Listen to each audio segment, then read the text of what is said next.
আমি একদম একা হয়ে গেলাম। কে বলে তুমি একা? এই তো আমি আছি না। দুঃখ দুঃখ থাকতে তোমার কিসের ভয়? তাই তো, তুমি থাকতে আমার আর ভয় কি? নাও, আর কোথায় টেনে নামাবে নামাও। এই তো সব সময় মিথ্যে বলছো।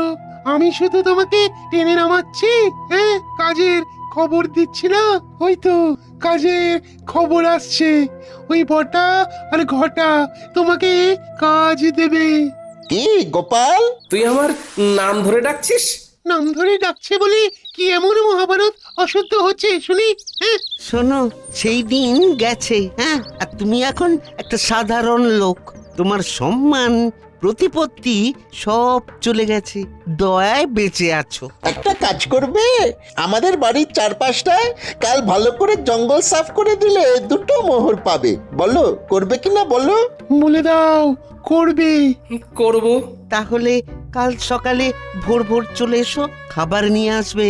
খোরাকি দিতে পারবো না। কি গোপাল, ঠিক আছে তো? এই কাজটা ভালো করে করলে তোমাকে আবার একটা কাজ দেব, ঠিক আছে? আরে সেলাম করো, সেলাম করো। বলো ঠিক আছে প্রভু, বলো। ঠিক আছে প্রভু। যাও গোপাল, ঘরে যাও। কাজ কিন্তু একদম ঝকঝকে করে করতে হবে। ময়লা থাকলে কোনো মোহর পাবে না। বুঝেছো? বুঝেছি।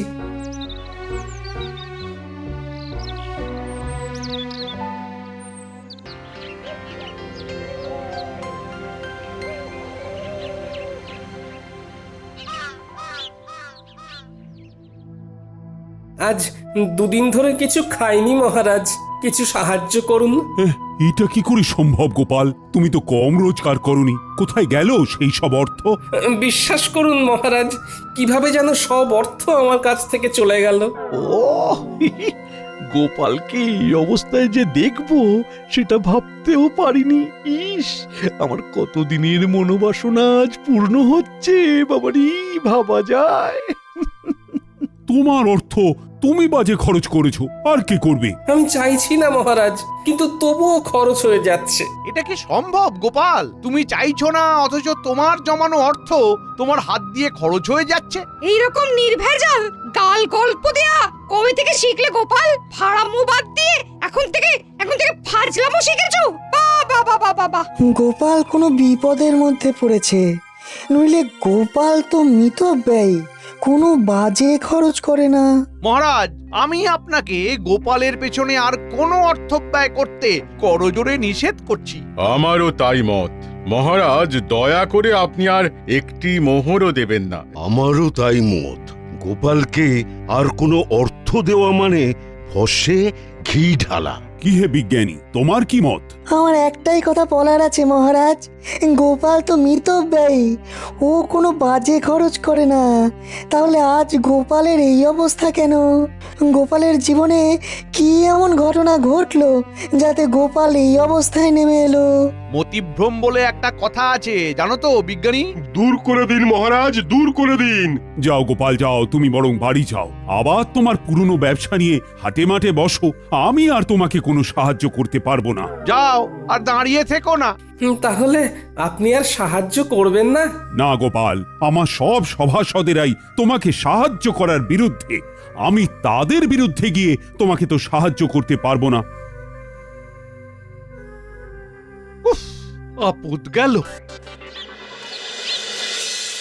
দিদি গো, এইটুকু নাও, কিছুদিন চালাও, এর মধ্যে দেখবে গোপাল দাদা ঠিক দাঁড়িয়ে যাবে। এই মোহর কটা রাখো, কাজে দেবে। কোথা থেকে কি হলো? কিচ্ছু বুঝতে পারছি না পুটির মা। একটা মানুষ রাতারাতি এইরকম ভাবে বদলে যায়। দিদা, আমি বলছি দেখো, গোপাল দাদু আবার ঠিক আগের মতো হয়ে যাবে। গোপাল দাদুকে দেখে আমাদের খুব কষ্ট হচ্ছে দিদা। সেই দিন দেখি ঢিল মেরে গাছ থেকে আম পেড়ে খাচ্ছে, আমাদের দিকে চোখ করতেই বলে খুব খিদে পেয়েছে তাই খাচ্ছি। ইস, এই দিনটাও দেখতে হচ্ছে আমায়। দিদি, গোপাল দাদা এখন কোথায়? রাজসভায় গেছে, দেখা যাক মহারাজ কিছু সাহায্য করতে পারেন কিনা।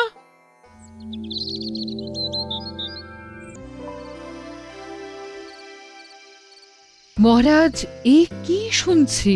কি শুনলে তুমি যে এত উত্তেজিত হয়ে আমার কাছে এলে? দাসের মুখে শুনলাম গোপাল নাকি আপনার কাছে এসেছিল সাহায্যের জন্য। হ্যাঁ এসেছিল, আমি সাহায্য করিনি, কারণ আমার সভাসদেরা সবাই গোপালকে সাহায্য দেবার বিপক্ষে ছিল। গোপালের এই ভাগ্য বিপর্যয়ে আপনি ওর পাশে দাঁড়ালেন না মহারাজ, অথচ আপনার যখন বিপদ ঘটেছে তখন গোপাল সবটুকু দিয়ে আপনাকে সাহায্য করেছে। ও তার জন্য বেতন পেয়েছে, আর বেতনের বিনিময়ে ও কাজ করেছে। বাহ, খুব ভালো বলেছেন মহারাজ, খুব ভালো। আমি ঈশ্বরের কাছে প্রার্থনা করব যে আর কোনোভাবেই যেন গোপালের সাহায্য আপনার না লাগে।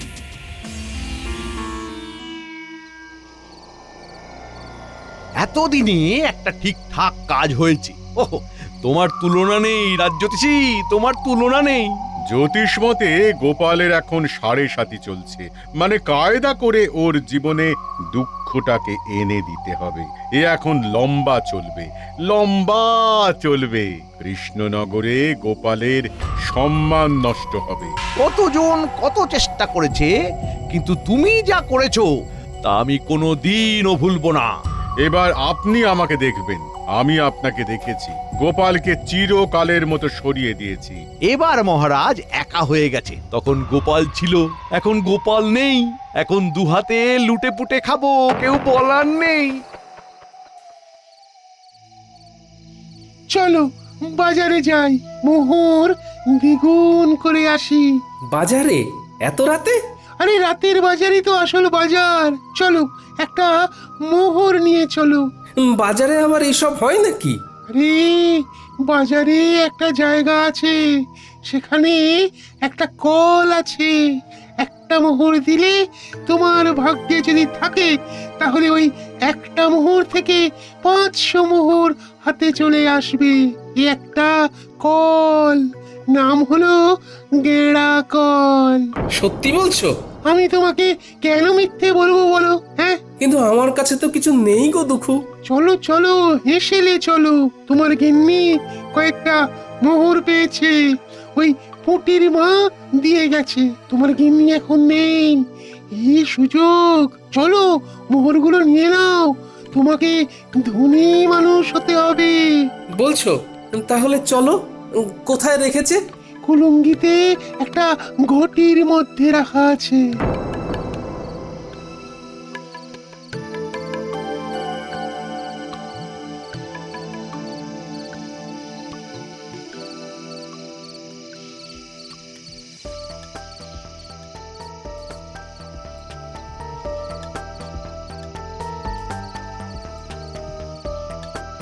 রান্নাঘরে মিনুর বাবাকে যেন যেতে দেখলাম।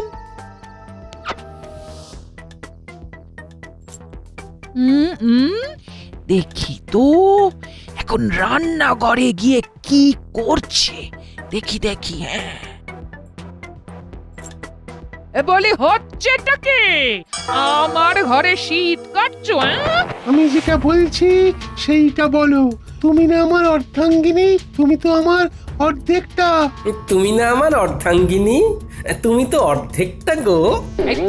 থামো, আমি কোথায় খাবার জোগাড় করতে হিমশিম কাটছি আর তুমি আমার সঞ্চয় শীত কাটছো? শোনো, আমি হলাম গিয়ে তোমার গিন্নি, আমাকে ভুজুং ভাজুং দেওয়া অত সহজ নয়। দেখি গিন্নি, এইভাবে কেউ পরনের কাপড় নিয়ে টানাটানি করে?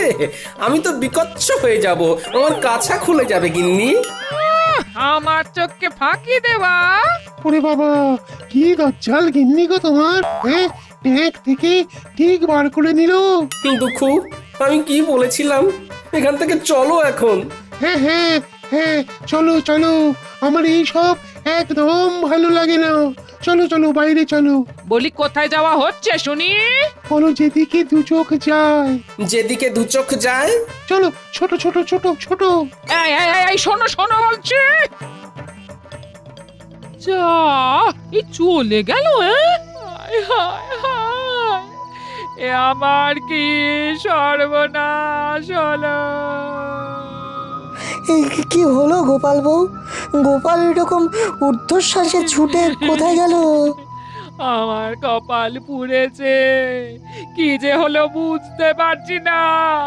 ভালো মানুষটা যে এরকম কিভাবে বিগড়ে যাবে সেটা ভাবতে পারিনি। দেখো গোপাল বউ, দুঃখ করো না, আমরা সবাই আছি সাথে, জড়িয়ে আছি হাতে হাতে। গোপাল আবার তুলবে মাথা, যেন বৃথা হবে না আমার কথা। এই নাও গোপাল বউ, এই মুহূর্তে গোপালের কোনো কাজ নেই, তোমাদের চলবে কি করে? আমি আর বিজ্ঞানী মিলে দিলাম কিছু অর্থ, আমাদের প্রার্থনা হবে না কো ব্যর্থ। ও দুঃখু, আছো তো? আছি মানে একেবারে লেপ্টে আছি, তোমার ঘর থেকে জন্মে আর নামবো না। ওই যে মোহর দ্বিগুণ হওয়ার কলটার কথা বলেছিলে, সেখানে কি করে যাব? হাত তো একদম খালি। একটা জায়গা আছে, চলো সেখানে যাই। তোমার একটা কিছু তো ব্যবস্থা করতে হবে, নইলে খরচা করবে কি করে? চলো চলো চলো, সোজা চলো, একদম নাক বরাবর।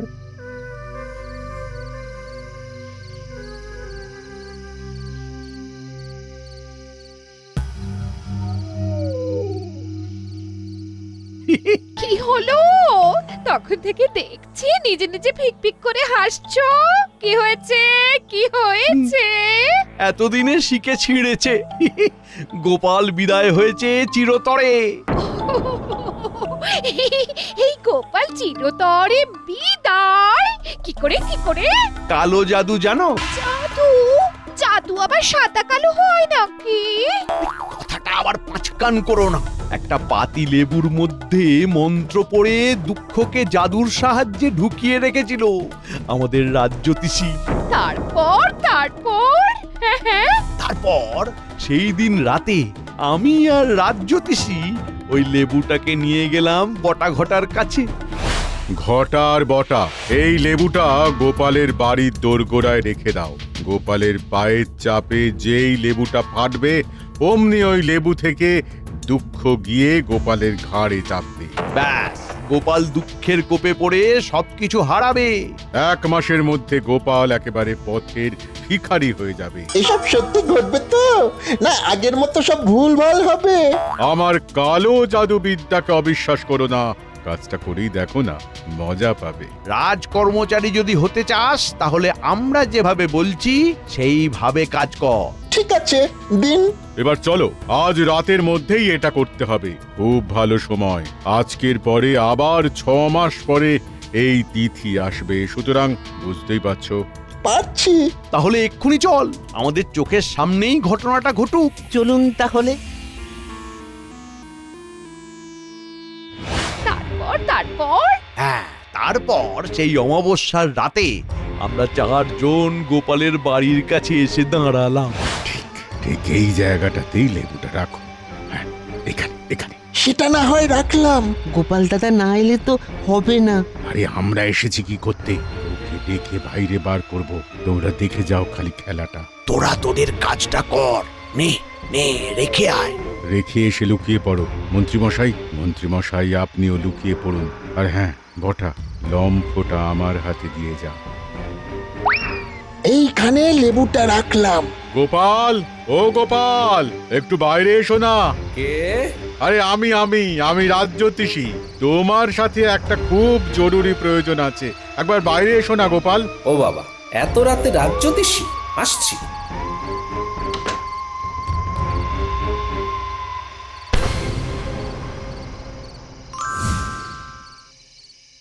ব্যাস, সেই দিন থেকে 1 সপ্তাহের মধ্যে গোপাল পুরো শেষ।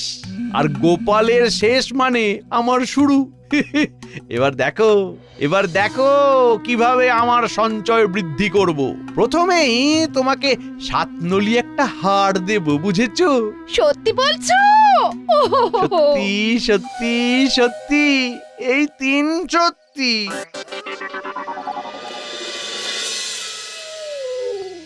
ওই দেখো গোপাল, একটা পাথর পড়ে আছে, দেখতে পাচ্ছো? অন্ধকারে কিছু দেখতে পাচ্ছি না, তুমি আমাকে নিয়ে চলো। এই যে এই পাথরটা, এই পাথরটাকে ঠেলো ঠেলো ঠেলো। এগুলো কি? গর্তের মধ্যে এগুলো কি? এগুলো সব তোমার। নতুন করে খরচা করতে শুরু করো। বস্তাটাকে তুলে নাও, নাও নাও, তুলে নাও। হ্যাঁ, তারপর রাতের বাজারে চলো। ওই গেঁড়া কলে মোহর দেবে, আর মোহর দ্বিগুণ হয়ে যাবে। সুযোগ এসেছে দুকুকে ঘাট থেকে নামানো। একটা সোনার মোহর গর্তে ফেলে দিই। কি গো গোপাল, হলো?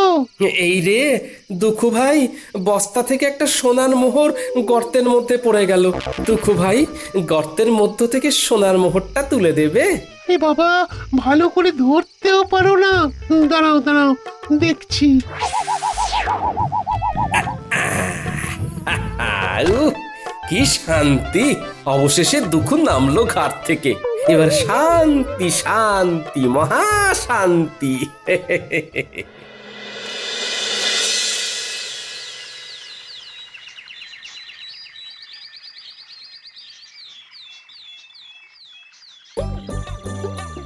এই ঘটা, ওই দেখ গোপাল দাদা নাতি নাতনিদের নিয়ে বাজার করতে এসেছে। ওর তো আমাদের বাড়ির জঞ্জাল পরিষ্কার করার কথা ছিল। তাই তো, চল দেখি। কিরে পুঁটি, ন্যাপলা, গুলটে, আমার বানর সেনা, বল এই ইলিশ মাছটা নিয়ে নি। হ্যাঁ হ্যাঁ, নিয়ে নাও গোপাল দাদু। আজ শুধু ইলিশ দিয়েই ভাত খাবো। ইলিশের নানা পদ, ভাপা ইলিশ, সর্ষে ইলিশ, ইলিশের পাতুরি। কি গোপাল, তোমাকে না বলেছিলাম আজ আমাদের বাড়ির চারধারের জঙ্গলগুলো সাফ করে দিতে? শোনো বটা ঘটা, আমার ঘরের নালাটা জঞ্জালে জমে গিয়েছে। একটু ঝাঁটা কোদাল দিয়ে পরিষ্কার করে দিও কেমন? তোমাদের 3টে করে সোনার মোহর দেব। তাড়াতাড়ি এসো কিন্তু, নইলে অন্য কাউকে দিয়ে করিয়ে নেব।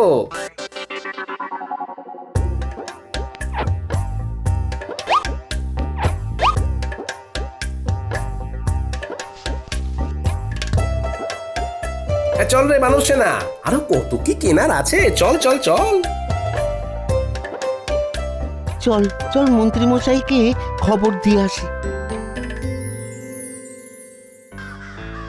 আয় আয় আয় আয় আয় কাকা, আয় বগা, আয় আয় আয় আয়। মন্ত্রী মশাই, কাকা বকা ছাড়ুন। ঘটনাটা যা ঘটার তা ঘটে গিয়েছে। কি কি হয়েছেটা কি? গোপাল ইলিশ মাছ কিনছে। কি হলো? এই হিসেবটা তো মিলছে না। তোরা ঠিক দেখেছিস তো? আগে কথা বলেছি।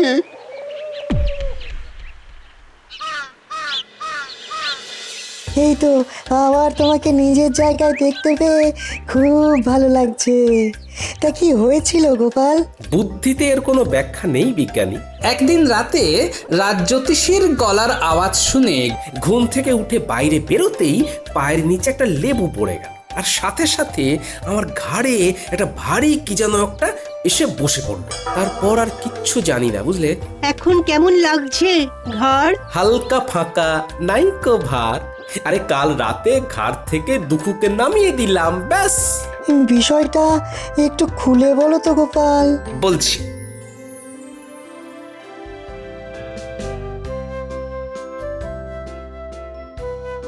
শুনেছেন মহারাজ, গোপাল আবার নিজের জায়গায় ফিরেছে।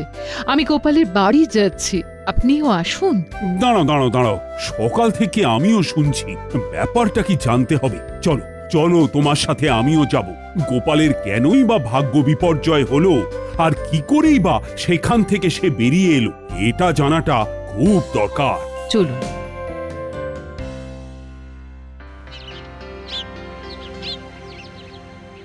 এবার বুঝলে তো?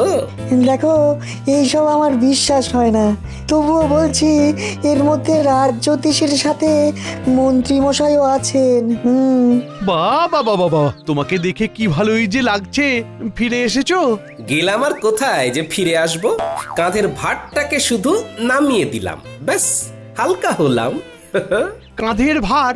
কাঁধে কিরকম ভার ছিল তোমার? কই গো গোপাল, তোমাকে দেখি। আমি কি বলেছিলাম? গোপাল ঠিক নিজের জায়গা ফিরে পাবে। কি ব্যাপার হয়েছিল গোপাল, আমাকে বলো। কি আর বলবো মহারাজ, আমার ঘাড়ে বসেছিল দুঃখু। সে আমাকে সব বাজে রাস্তাগুলো দেখাচ্ছিল, আমাকে কপর দক্ষিণ করে দিয়েছিল। আমি এক্ষুনি গিয়ে আবার গর্ত থেকে দুঃখকে বার করে দিচ্ছি। আমি আমি একটু আসছি মহারাজ। একটা একটা কাজের কথা মনে পড়ে গেল হঠাৎ। আসি।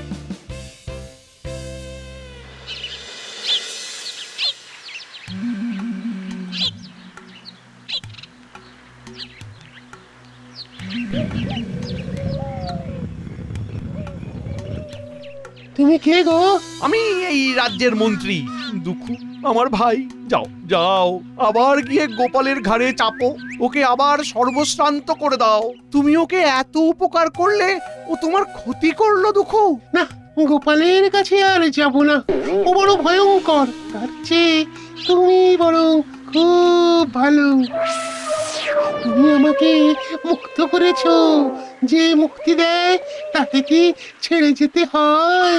হ্যাঁ, আজ থেকে আমি তোমার কাছে থাকবো। হ্যাঁ। বলো কি? না না না না দুঃখু, না না না